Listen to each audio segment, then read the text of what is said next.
As Israeli forces and Hezbollah militants traded fire on Tuesday, civilians on both sides of the border sought shelter wherever they could. A technical institute in the Lebanese capital, Beirut, was converted into a shelter for those displaced. Rima Ali Shaheen told Reuters her family spent 16 hours on the road under bombardment to get here. It has caused anxiety for the kids. They're on edge. If they hear a door slammed, they would go crazy. It's a lot of pressure for grown-ups and children. They're exhausted and stressed. They could not sleep. There's no calmness or quiet. We hear news of bombardment here or there. It is very stressful for the kids. They're living through terrible conditions. An official from the Sidon municipality said the city had opened 14 schools to house around 3,000 displaced people seeking shelter, and that the numbers were climbing.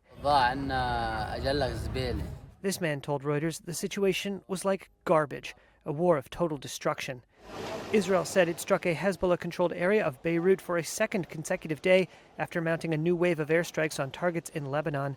Hezbollah said it had fired rockets into northern Israel earlier on Tuesday. Israeli Prime Minister Benjamin Netanyahu on Tuesday reiterated his position that his country was at war with Hezbollah, not the people of Lebanon.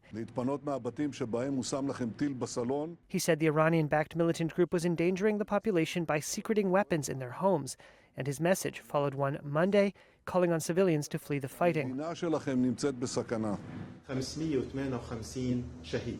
Lebanese authorities said some 558 people had been killed in airstrikes on Monday, including 50 children and 94 women.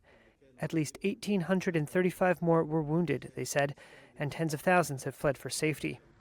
A hospital in Tyre is treating some of the injured children. Another in Beirut opened new wards to treat war wounded. South of the border, Israelis are similarly seeking shelter.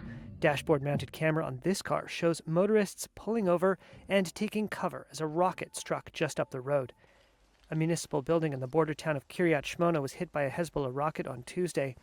In Nahariya, a beachfront city familiar with air raid sirens, 53-year-old Yehuda Kidron said residents knew the protocols to stay safe. You have to follow the rules. If there's an alarm, you have to hide, you have to lie down, maybe go to a safe room. But if you're not on the street, you have to lie down, away from the car. That's the only thing you have to do. Siblings Yonatan and Mia Shorek live in the Israeli city of Haifa.